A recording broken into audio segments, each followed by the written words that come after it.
નમસ્કાર, આપ જોઈ રહ્યા છો એજન્ડા એટ 9 અને સમાચાર સાથે હું છું માનસી સોની।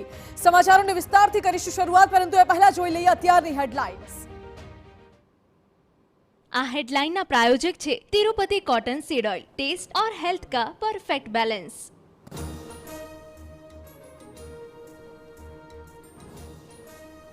ગુજરાતના સૌથી મોટા ક્રિકેટ ઓનલાઈન ગેમમાં કાળા નાણાંના રેકેટનો પર્દાફાશ।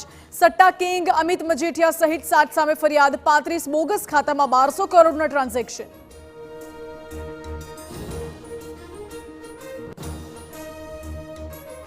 તો રાજકોટમાં 3 અલગ અલગ જગ્યાએ બુકીઓ પર દરોડા। તેજસ, નીરવ, મોન્ટુ નામના બુકીઓના નામ સામે આવ્યા। 11.65 લાખ સાથે 3ની અટકાયત।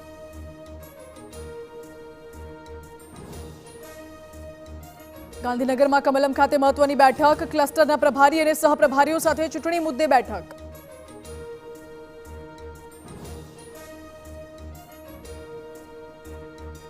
તો સીએમ ભૂપેન્દ્ર પટેલની અધ્યક્ષતામાં કેબિનેટની બેઠક। વિધાનસભા સત્રની તૈયારીઓ પર થશે ચર્ચા। તો હરણી હોનારતની તપાસ મુદ્દે પણ થશે વાત।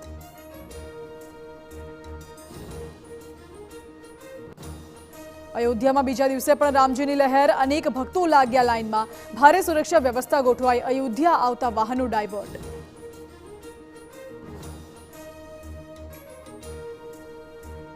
વારાણસીમાં જ્ઞાનવાપી પરિસરને લઈને ઇલાહાબાદ હાઈકોર્ટમાં સુનાવણી।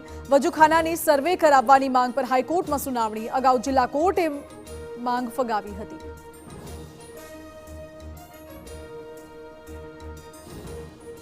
ત્રણ દિવસ બાદ ઠંડીમાંથી મળશે રાહત। પવનની ગતિ બદલાતા ગરમીમાં થશે વધારો। હજુ 2 દિવસ સુધી ઠંડીનો થતો રહેશે અનુભવ।